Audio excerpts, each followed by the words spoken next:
सोचिए, अगर एक दिन आपको पता चले कि देश की वोटर लिस्ट से 6.5 करोड़ नाम बस गायब हो गए हैं। ये कैसे हुआ? इसके पीछे एक ऐसी कहानी है जो ज्यादातर लोगों तक पहुंची ही नहीं। चलिए आज इसे डिकोड करते हैं। 6.5 करोड़ ये सिर्फ एक नंबर नहीं है, ये उतने लोगों की संख्या है जिन्हें पूरे भारत में चले एक बहुत बड़े और कह सकते हैं विवादास्पद अभियान के बाद वोटर लिस्ट से हटा दिया गया।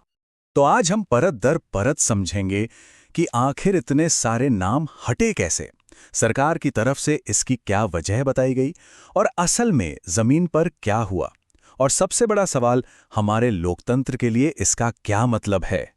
तो चलिए सबसे पहले इन नंबर्स के साइज को समझते हैं, क्योंकि ये वाकई चौंकाने वाले हैं। ये जो 6.5 करोड़ नाम हटाए गए हैं, ये 12 राज्यों और केंद्र शासित प्रदेशों के टोटल रजिस्टर्ड वोटर्स का 13% है।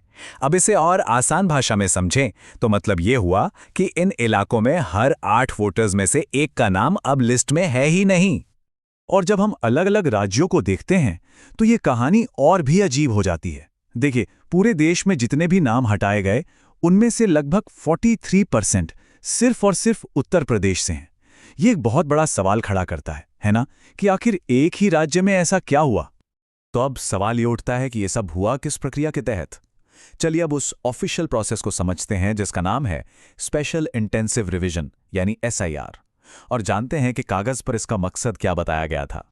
देखिए, थियोरी में तो SIR एक बहुत जरूरी और अच्छी चीज लगती है।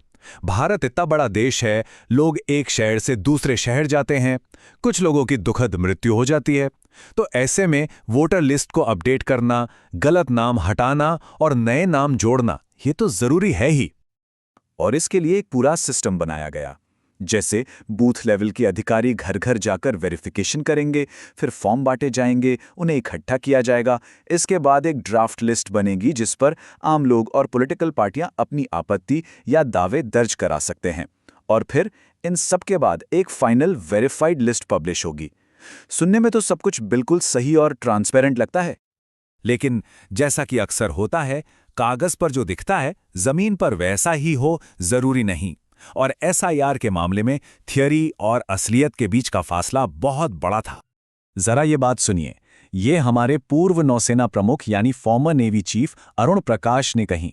मतलब उनके जैसे व्यक्ति को या नोबेल पुरस्कार विजेता अमर्त्य सेन जैसे लोगों को भी इस प्रोसेस में अपनी पहचान साबित करने के लिए संघर्ष करना पड़ा। तो सोचिए आम आदमी के लिए ये कितना मुश्किल रहा होगा। और फिर सामने आई ये वायरल क्लिप। इसमें राजस्थान का एक बूथ लेवल ऑफिसर कैमरे पर यह आरोप लगा रहा था कि उस पर दबाव बनाया गया था कि एक पूरी मुस्लिम बस्ती के नाम लिस्ट से हटा दो ताकि चुनाव का नतीजा बदला जा सके। ये तो सिर्फ कुछ उदाहरण हैं। असल में इस पूरी प्रक्रिया को जमीन पर उतारने वाले जो कर्मचारी थे उनकी हालत बहुत खराब थी।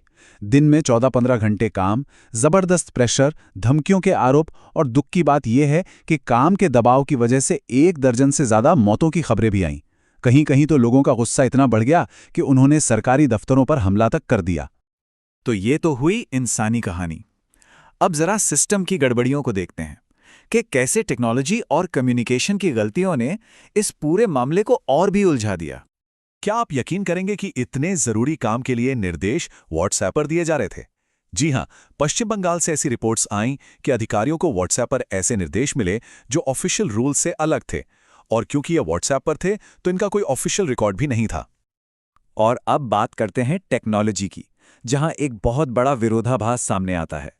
एक तरफ चुनाव आयोग ने सुप्रीम कोर्ट में कहा कि वो किसी भी कंप्यूटराइज्ड प्रोग्राम का इस्तेमाल नहीं करेंगे क्योंकि सॉफ्टवेयर में खामियां हैं, लेकिन दूसरी तरफ रिपोर्ट्स के मुताबिक उसी खराब AI सॉफ्टवेयर का इस्तेमाल किया गया, और उसी सॉफ्टवेयर ने 3,66,00,000 वोटर्स को संदिग्ध बता दिया। अब सवाल है कि ये सॉफ्टवेयर इतनी गलतियां क्यों कर रहा था। वजह यह थी कि इसका जो बेस डेटा था, यानी 2002 की वोटर लिस्ट, उसे कभी ठीक से डिजिटाइज ही नहीं किया गया था। मतलब छोटी छोटी गलतियां जैसे नाम की स्पेलिंग में मामूली फर्क या उम्र में गड़बड़ी, इन सब को AI ने संदिग्ध मान लिया, और इसी वजह से लाखों सही वोटर्स पर भी सवालिया निशान लग गया। अब जब इतनी बड़ी गड़बड़ियां होंगी तो जाहिर है राजनीति भी होगी। इस पूरे मामले ने एक बड़े पॉलिटिकल बवाल का रूप ले लिया। चलिए देखते हैं कि किस तरफ से क्या आरोप लगाए गए।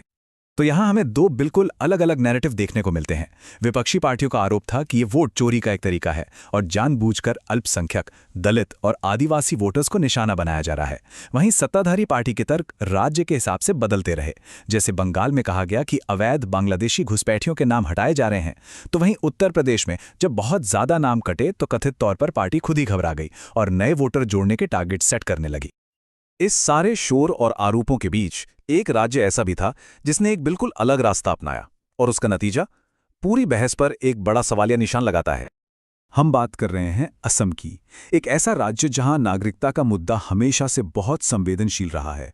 वहां कोई स्पेशल इंटेंसिव रिवीजन नहीं हुआ, बल्कि एक सीधा साधा तरीका अपनाया गया। घर घर जाकर फिजिकल वेरिफिकेशन, ना किसी से जबरदस्ती फॉर्म भरवाए गए और ना ही नागरिकता का कोई प्रूफ मांगा गया। और इसका नतीजा क्या निकला?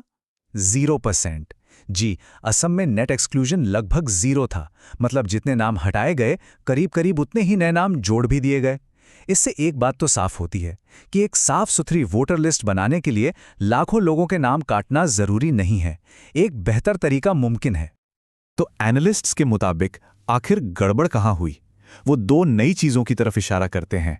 पहली, जबरदस्ती गणना प्रपत्र यानी एन्यूमरेशन फॉर्म्स भरवाना, जो पहले नहीं होता था। और दूसरी, नागरिकता का प्रूफ मांगना, जो कि वोटर वेरिफिकेशन के लिए जरूरी नहीं है। इन्हीं दो मांगों ने एक रूटीन प्रोसेस को एक ऐसे प्रोसेस में बदल दिया जिससे लाखों लोगों के वोटिंग अधिकार छिन जाने का खतरा पैदा हो गया।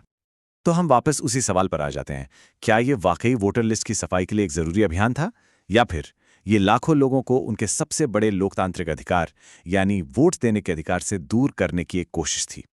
इसका जवाब शायद इतना सीधा नहीं है, लेकिन ये मामला हमें सोचने पर मजबूर करता है कि जो चीजें हमें सतह पर दिखती हैं, उनके नीचे अक्सर एक और कहानी चल रही होती है। अगर आपको इंटरनेट ट्रेंड्स के पीछे की ऐसी ही छिपी सच्चाइयों को समझना पसंद है, तो डिकोडेड इंटरनेट को सब्सक्राइब करें।